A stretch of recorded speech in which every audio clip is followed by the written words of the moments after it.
majesté c'est toi, éternel, ma force. Et tu es ma force, oui ma force. Tu es ma force, oui ma force. Tu es ma force, tu es ma force. Chers téléspectateurs de la radio-télévision Delta Santé, bonsoir. Nous sommes encore une fois dans l'émission 6e Sens, cette dernière qui a lieu avec le grand guide spirituel, le grand prophète Ada Tara. Bonsoir prophète. Bonsoir très cher, bonsoir tous les auditeurs de la taxi Delta Santé. Que la paix et la faveur de Dieu soient sur tous. Amen. Papa, il y a eu quelques temps, j'ai eu des questions, c'est-à-dire des questions à moi que j'ai aimé vous poser. Bon, j'ai aussi eu de ces genres de questions de la part des gens qui me connaissent à travers vous. Ces gens qui ont l'habitude de me demander pourquoi vous avez fait, c'est-à-dire vous faites du dialogue interreligieux, votre message principal, c'est-à-dire votre message de tous les jours. Et puis, ils ont aussi eu à constater que vous êtes chrétien, mais vous n'avez pas d'église, il n'y a pas une église où on peut aller et dire que bon voilà c'est l'église d'Ada Tara. Alors vous êtes un puissant homme, vous êtes un grand guide spirituel, un puissant prophète, vous avez reçu des mantras, des prières, mais on a constaté, c'est-à-dire vous n'avez pas eu cette idée ou bien vous n'avez pas créé de religion, c'est-à-dire vous avez cette possibilité. Mais il y a toutes ces questions qui reviennent et ce soir j'aimerais vous les poser afin d'avoir des éclaircissements pour moi et à toutes les personnes qui se posent les mêmes questions que moi. Alors, que la paix de Dieu soit sur tous. Avant de répondre à vos différentes questions, je demanderai à tous les téléspectateurs qui ont des problèmes liés, problèmes de santé, de blocage, des échecs, ceux qui ont peur de la sorcellerie, de déposer devant leur poste récepteur une bouteille d'eau ou bien un verre d'eau. Tout au long de l'émission, les énergies christiques, l'onction de Dieu va imprégner cette eau-là. Ceux qui sont malades, qui veulent trouver une solution avec Dieu, déposer et laisser Dieu agir. Dieu n'a pas changé, il était avec notre Seigneur Jésus-Christ qui a eu à guérir le serviteur du centenier à distance. C'est le même Dieu qui était hier avec ses prophètes, il est aujourd'hui avec ses prophètes et il sera demain avec tous ses messagers. Alors, votre question, je pense que beaucoup de personnes me posent aussi cette question, mais retenez ceci, que dit d'abord le Christ, que dit d'abord la Bible dont nous sommes imitateurs? Ce soir, d'abord, je vous parle en qualité de 1 Corinthiens 2, verset 15, qui nous dit quoi? L'homme spirituel, au contraire, il juge de tout. Il n'est lui-même jugé par personne. Donc, c'est pourquoi, prophète que je suis, Dieu m'a permis d'atteindre l'étape de guide spirituel. Quand on dit guide spirituel, c'est quelqu'un qui est ouvert, qui est pour tout le monde, qui est inclusif. Alors, vous allez prendre d'abord, dans la Bible, dans le livre de Matthieu 22, 38 à 40, c'est le premier et le plus grand commandement. Voici ce que le Christ nous dit. C'est le premier et le plus grand commandement qui lui est semblable. Tu aimeras ton prochain comme toi-même.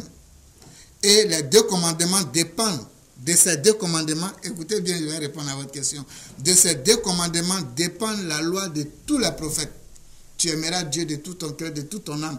Tu aimeras ton prochain comme toi-même. C'est-à-dire tous les prophètes qui vont venir sur cette terre des hommes-là. Leur enseignement, c'est ça. En dehors de ça, ça ne vient pas de Dieu, ça vient eux-mêmes de leur propre cœur. Alors, si on dit, montre-moi ton ennemi, moi je vais te montrer ton prochain. Montre-moi ton sorcier, moi je vais te montrer ton prochain. Donc, en tant que prophète, le message que je dois véhiculer, c'est un message d'unicité, c'est un message de paix. On n'est pas obligé de prier de la même manière, mais au nom de Dieu, on peut vivre en harmonie, on peut vivre en paix. C'est la paix que nous tous nous recherchons dans la vie. Alors que si nous respectons la croyance d'autrui, si nous respectons la vie d'autrui, je pense que cette paix véritable va s'installer. Vous allez voir même dans la sourate 49, versets 9 à 10, en tant que prophète, en tant que guide spirituel, c'est mon rôle. Je suis dans mon rôle en parlant de dialogue interreligieux. Pendant que d'autres qui n'ont pas encore atteint un certain état spirituel, qui sont encore dans l'état religieux, sont en train de se battre. Moi, je suis d'Apollos, moi, je suis de Paul, moi, je suis de Pierre, moi, je suis catholique, moi, je suis évangélique, moi, je suis chrétien, moi, je suis musulman. Pendant qu'ils sont en train de faire ces palabres-là, que nous dit le Coran, qui est le livre saint? Dans la sourate 49, au verset 9 à 10, le prophète Mahomet, que la paix de Dieu soit sur lui, il nous dit ceci. Si deux groupes de croyants se battent, faites la conciliation entre eux.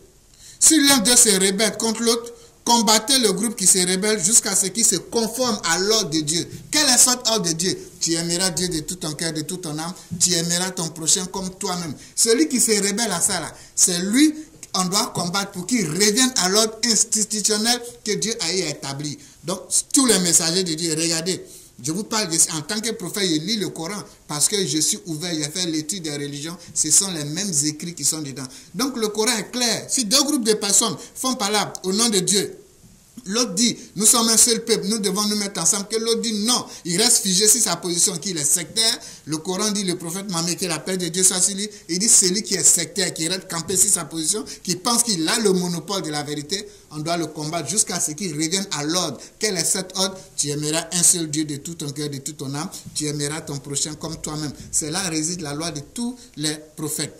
Regardez Jésus-Christ maintenant, dans le livre de Marc 9, versets 38 à 39. Jean vient lui dire, il dit, maître, nous avons vu quelqu'un là-bas qui chasse les démons en ton nom. On l'a empêché. C'est-à-dire, ils ont vu quelqu'un qui n'était pas de leur groupe, qui n'est jamais venu vers Jésus. Mais bizarrement, ils sont arrivés dans une ville, ils voient la personne, il fait les mêmes miracles que Jésus, il fait les mêmes impositions que Jésus, mais au nom de Dieu. Qu'est-ce qu'ils ont fait? Ils ont frappé la personne, ils ont tout cassé. Maintenant, ils viennent faire compte rendu à Jésus et ils pensaient que Jésus allait l'encourager. Jésus a dit non. Celui qui n'est pas contre nous, il est avec nous. Ce que vous avez fait là, ce n'est pas ce qu'il a dit. Donc, un homme de Dieu qui combat un autre homme de Dieu, qui parle de l'amour de Dieu, l'amour du prochain, parce qu'ils n'ont pas les mêmes dogmes, ils n'ont pas les mêmes rites, ils n'ont pas les mêmes dogmes religieux qui combattent, celui-là, Jésus te dit non, tu ne fais pas partie de son chemin. Le prophète Mahomet, que la paix de Dieu aussi soit sur lui, il te dit non, tu ne fais pas partie de leur chemin. Parce que tous les messagers de Dieu sont venus apporter un message universel, un message d'amour, un message de paix. C'est pourquoi, quand vous prenez dans la sourate 49 au verset 13 qui nous dit ceci, le prophète Mahomet, que la paix de Dieu soit sur lui, il nous dit ceci, et je cite, il dit, oh homme, virgule, les gens, nous avons créé d'un mâle, j'aime bien ce verset, il dit, nous vous avons créé d'un mâle et d'une femelle. Nous avons fait de vous des races et des tribus, afin que vous puissiez vous connaître. Le meilleur d'entre vous, c'est celui qui craint Dieu et qui est pieux. Voilà celui qui peut se vanter, se glorifier de connaître Dieu. Le Coran ici, le prophète est clair là-dessus. Il dit, Dieu nous a fait des nations et des tribus pour que nous puissions nous connaître. Il a fait les Arabes, il a fait les chrétiens, il a fait les musulmans, il a fait les Noirs. Pour que nous puissions nous connaître, nous fréquenter mutuellement. Donc le Coran même dépasse le dialogue interreligieux pour aller dans le dialogue interculturel. Mais il dit le meilleur d'entre nous, les chrétiens, les musulmans, les bouddhistes, les noirs, les blancs, le meilleur qui doit se glorifier là, c'est celui qui craint Dieu, qui est pieux. Un homme pieux, c'est celui qui aime Dieu, qui aime son prochain. Voilà celui qui peut se glorifier. Alors, Dieu aime tout le monde, sans exception. Quand vous prenez 1 Timothée 2 au verset 4, nous dit, l'Écriture affirme clairement que Dieu aime tous les hommes sans distinction. Dieu aime tous les hommes sans distinction et qu'il veut que tous les hommes soient sauvés. Dieu aime tous les hommes sans distinction. Vous comprenez ça? Sans distinction. C'est pourquoi, quand vous allez prendre dans Matthieu 5 au verset 45, afin que vous soyez fils de Dieu, votre Père qui est dans les cieux, car Dieu fait lever son soleil s'il est bon et s'il est mauvais. Dieu, il fait lever son soleil, s'il est bon, s'il est mauvais. Le soleil de Dieu, c'est quoi? C'est le souffle de vie que nous respirons. C'est la prospérité, c'est l'abondance, c'est la santé. De même que toi qui connais Dieu, toi qui pries, Dieu te donne ce bon soleil-là. Il donne aussi ces mêmes choses au bon. Maintenant, qui suis-je pour ne pas imiter ce Dieu-là? Qui suis-je pour ne pas imiter le soleil? Le soleil brille pour tout le monde. C'est pourquoi, en tant que messager de Dieu, nous devons parler de paix, nous devons être inclusifs. Nous sommes tous enfants de Dieu. Quand vous prenez dans la sourate 24 au verset 52, où le prophète Mahomet, je cite, il dit ceci, que la paix de Dieu soit sur lui. Il dit, qui obéit à Dieu, son messager, obéit à Dieu. Celui qui obéit à un messager de Dieu, obéit à Dieu et a rempli son devoir envers Dieu et tout le monde. Donc que tu sois chrétien, si on dit celui-là, il est musulman, il est bouddhiste, il est catholique, il est évangélique, si tu lui obéis, si tu lui dois respect, tu obéis à Dieu et non à lui. Dès que quelqu'un dit je parle au nom de Dieu, il faut lui obéir. Pas en tant que lui, non, mais en tant que le Dieu même qui l'a prononcé, le Dieu qui reste créé. Tu es obligé de lui accorder respect et considération parce qu'il parle au nom de Dieu. Et pour terminer, je vais vous donner dans les hadiths 10. Les hadiths 10 où le prophète Mohammed, que la paix de Dieu soit sur lui, il nous dit ceci. Il dit, tous les croyants sont des frères. Vous devez vous aimer mutuellement. Fin de citation. Donc alors, moi en tant que guide, en tant que prophète, mon rôle à moi, c'est de marcher dans les pas de Dieu et dans les pas de mes prédécesseurs qui sont les grands prophètes, les messagers de Dieu envoyés. Donc voilà pourquoi je fais du dialogue interreligieux mon bataille. Et pour terminer, je vais donner ce verset à mes frères les chrétiens et ils vont lire, ils vont méditer dessus. Actes des Apôtres 15, versets 19 à 21. C'est pourquoi je suis d'avis qu'on ne crée pas de difficultés aux païens qui se convertissent à Dieu, qu'on leur écrive de s'abstenir des souilles des idoles, de l'impudicité, des animaux étouffés. Souvent, j'entends les gens dire chrétiens n'ont pas de totem. Lisez ce verset-là. Des animaux étouffés, car depuis bien des générations, c'est ici qui m'intéresse, depuis bien des générations, Moïse a dans chaque ville les gens qui le prêchent et qui le lisent. Le jour du sabbat, il partit avec les disciples de Moïse pour aller prêcher. Le jour, je vais voir un chrétien catholique, un chrétien évangélique se mettre ensemble, comme les anciens ils ont fait ici, aller évangéliser ensemble au Togo, au Bénin, dans les autres pays, dans les autres nations. Le jour-là, je vais dormir, je vais mourir en paix. Parce que c'est ce que Dieu veut pour nous. Et c'est pourquoi je vous enseigne cela. Que Dieu vous bénisse. Amen, papa. Et surtout, merci pour les éclaircissements. Ok, là, il y a une autre annonce qui consiste à l'organisation d'un rituel de fin d'année ce samedi 24 décembre. Donc, nous aimerions savoir en quoi consiste ce rituel, quels en sont les bienfaits. Alors, le rituel de fin d'année consiste à nous dépouiller de tout ce que nous avons accumulé toute l'année. Et ce rituel commence à partir dans l'intermédiaire du 21 au 24, c'est-à-dire le solstice d'hiver commence le 21. Ceux qui veulent en savoir sur le solstice, allez-y sur mes pages Facebook, il y a des émissions où j'ai parlé beaucoup du solstice, le solstice d'hiver. Alors, vous savez, l'année est découpée en 4 parties. Genèse 8 au verset 22 nous dit, tant que la terre subsistera, les semailles et la moisson, le froid et la chaleur, l'été et l'hiver, le jour et la nuit ne cesseront point. C'est-à-dire, tant que la terre va exister, les 4 saisons vont exister. Quelles sont 4 saisons? Il y a le solstice d'été qui commence le 21 juin, il y a les équinoxes d'automne qui commencent le 21 septembre, il y a l'équinoxe du printemps qui commence le 21 mars, et ce qui nous intéresse ici, le solstice d'hiver qui commence le 21 décembre. Le solstice d'hiver, là, le jour est le plus long de l'année, ça marque l'arrivée de l'été. Donc le 21 qu'on appelle le début du solstice, le solstice d'hiver, le 21 décembre, c'est ce qu'on appelle le jour de la mort et de la renaissance. C'est-à-dire on meurt tous le 21 et nous renaissons le 22 décembre. Donc on va dire, mais est-ce que je suis mort? Lorsque Jésus dirait à Nicodème, tu dois renaître, il dit, mais comment je vais rentrer dans le ventre de ma maman? Non, c'est pas de ça qu'il parlait, à Nicodème, c'est pas de ça qu'il parlait. Il veut dire quoi? À partir du 21 décembre, demandez à tous les docteurs qui nous suivent, les laboratoires, ils n'ont qu'à prendre un sang pour mettre sur le microscope le 21 décembre. Le 22 décembre, à partir de minuit, ils vont voir qu'il y a mutation. Les anciennes cellules sont en train de se détacher pour mourir et donnent naissance à de nouvelles cellules. Donc notre vieille nature meurt et notre nouvelle nature est régénérée. C'est pourquoi on parle de solstice d'hiver. Au solstice d'hiver, il y a une mutation, il y a une régénération, il y a une mort et il y a une renaissance. Le 22, nous sommes une nouvelle créature. Et c'est en ce moment, ces nouvelles cellules-là, nous devons les charger avec l'onction, les attributs de Dieu pour pouvoir bénéficier, profiter de l'année à venir. Dieu ne fait rien au hasard. Donc c'est là toute la différence. C'est pourquoi j'ai choisi cette date-là pour faire le rituel de fin d'année que j'organise chaque année. Grandiose. La dernière étape, c'était en 2019, avant la Covid. Dieu merci, je remercie le président et son gouvernement qui ont levé les effets barrières pour les séances grandioses. Donc le samedi 24 décembre, à partir de 10h30, j'invite toute la population togolaise, africaine et du monde entier pour venir participer à ce rituel de fin d'année. Ce rituel-là, ça va vous dépolluer de tout ce qui est négativité.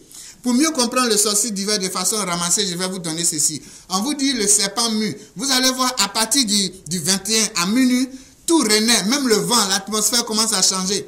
Le temps commence à changer. Vous allez voir, l'air change. Les serpents, à partir du 21, la peau du serpent quitte. C'est ça, on dit le serpent mue. La peau du maguire des reptiles quitte. Mais s'il y a transmutation chez les animaux, s'il y a transmutation chez les plantes meurent. S'il y a transmutation, la terre devient rugueuse, sèche, l'air change. Mais imaginez l'homme que Dieu aime. Imaginez ce qu'il y a à l'intérieur de lui. Mais tout ça, c'est des choses que vous devez connaître, vous devez étudier. C'est pourquoi je profite de vos antennes pour vous dire, désormais, ce que je tiens à dire au peuple africain, mon slogan désormais, on ne doit plus donner à l'Africain. On doit apprendre à l'Africain.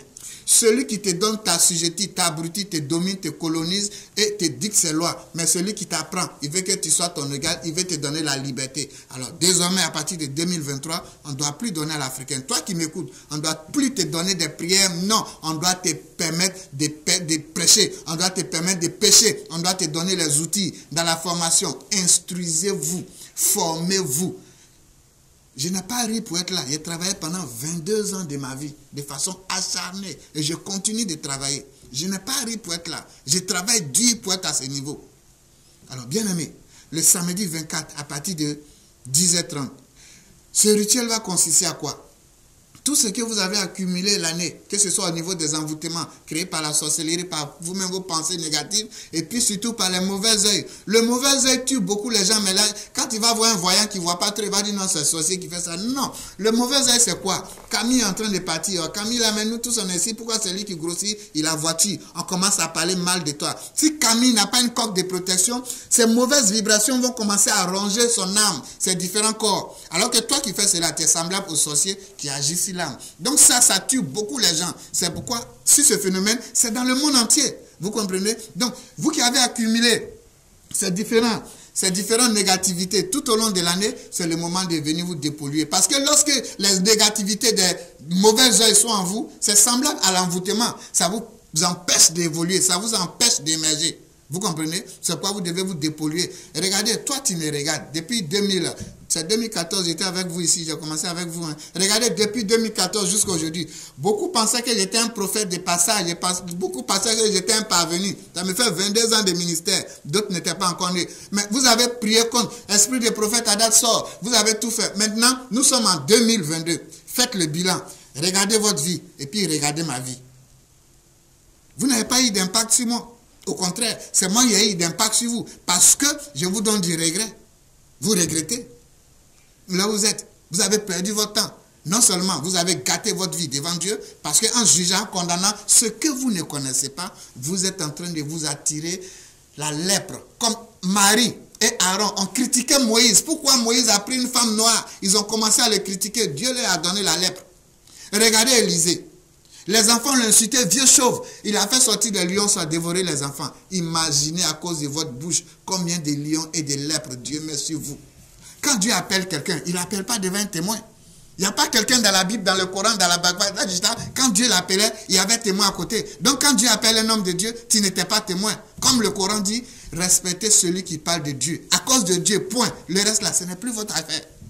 Que Dieu vous bénisse. Donc, ce rituel va vous dépolluer des mauvais œils. Ça va enlever tout ce qui est blocage, échec, animosité, malédiction proférée sur vous. Parce que je vous ai dit, l'homme a deux mémoires. Il y a la mémoire du corps et il y a la mémoire du mental. Alors, à travers les rituels, l'action prophétique que nous allons faire ce jour-là, ça va agir sur votre corps éthérique. Ça va agir sur le corps physique, ça va agir sur le corps éthérique, ça va les dépolluer à travers ces éléments. C'est pourquoi j'invite tout le monde le samedi 24 décembre à partir de 10h de venir préparer la nouvelle année. Et je vais vous donner des enseignements. Bon, c'est un rituel, mais je ne peux pas faire un rituel sans donner enseignement. Je vais vous donner des secrets sur le pouvoir de l'eau. Je vais vous donner des secrets sur le pouvoir des encens. Quelques notes pour que vous puissiez vous prendre en charge. Donc, ceux qui ont peur de la sorcellerie, c'est le moment de venir vous protéger, de vous désenvoûter, de vous purifier, de vous recharger pour bénéficier de l'année 2023. Et je vais vous donner les secrets de l'année, des nouvelles ans. Ceux qui étaient là dans les séances intérieures connaissent. Mais il y a des codes, il y a une manière de vivre selon certains jours du mois de janvier pour bénéficier des 12 mois de l'année à venir. Donc c'est tout ça que je vais faire. Mais seulement que le rituel va vous apporter la bénédiction, la prospérité, la protection, la stabilité financière sentimentale. Regardez aujourd'hui la vie sentimentale. Regardez comment notre vie sentimentale est déséquilibrée. Pourquoi? Parce qu'au jour d'aujourd'hui, on n'inclut pas la vie sentimentale dans l'amour inconditionnel. Ce que les gens oublient, c'est que l'énergie, l'onction, c'est-à-dire la vie sentimentale, c'est un outil.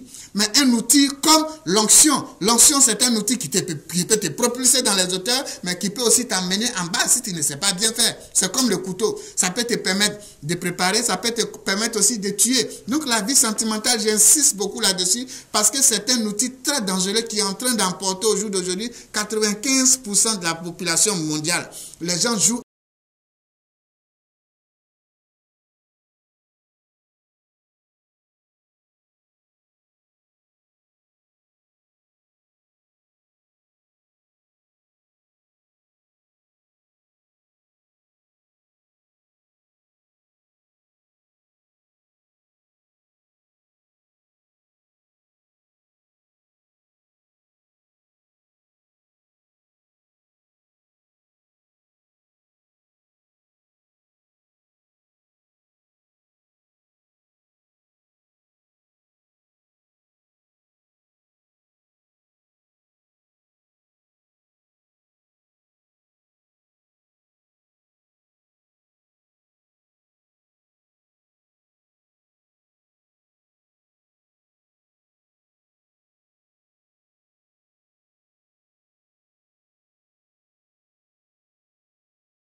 sacrale de la prière. Et puis il y a le sceau du psaume 17 à l'intérieur. C'est un médaillon pour le commerce, pour la prospérité, pour les affaires, pour la protection. C'est joli. Chacun peut mettre sur sa chaîne qu'il veut. Moi, j'ai préféré la mettre sur la chaîne de Nîmes. Ce que je porte, le collier que je porte ici, c'est le collier de Nîmes. Pourquoi le Nîmes? Le Nîmes aussi, c'est une plante mythique et mystique. Que Dieu vous bénisse. Alors voilà, rendez-vous tout le monde le samedi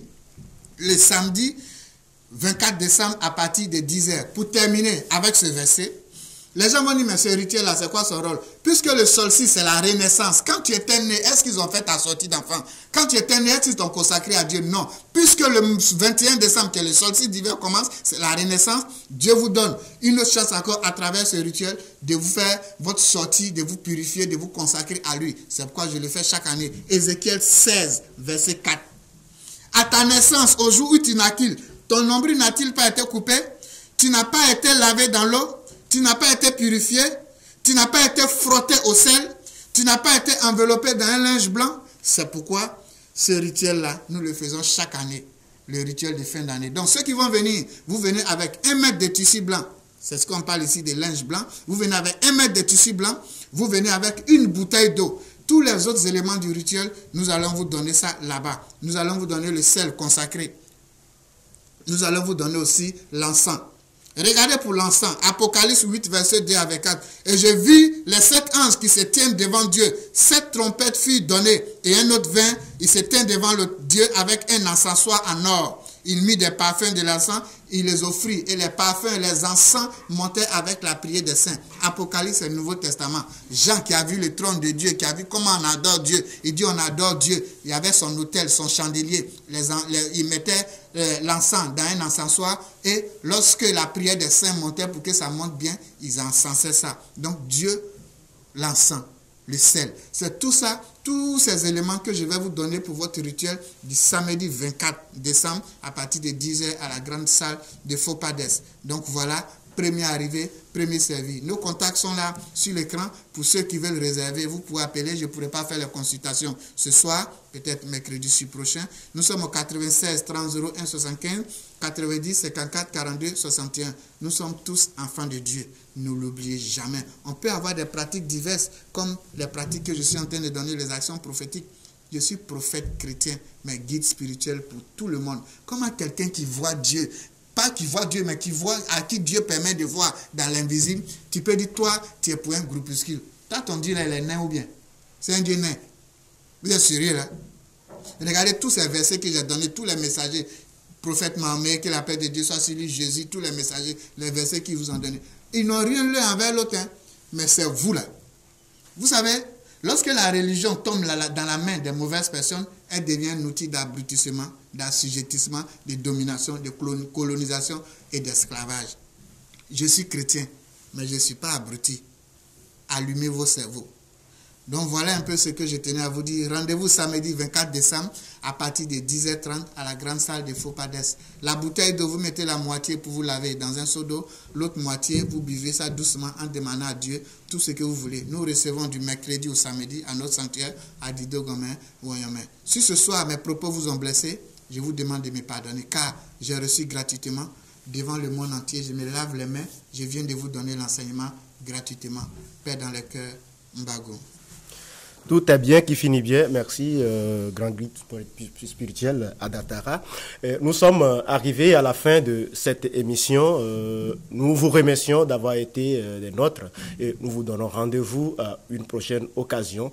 Comme je l'ai toujours dit, dans toute situation compliquée, cherchons toujours la voie divine, paix dans le cœur. Bonsoir chez vous.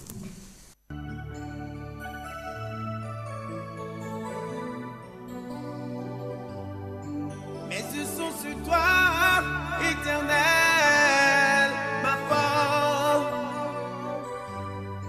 Mes yeux sont sur toi, éternel, ma force. Et tu es ma force, oui ma force. Tu es ma force, oui ma force. Tu es ma force, tu es ma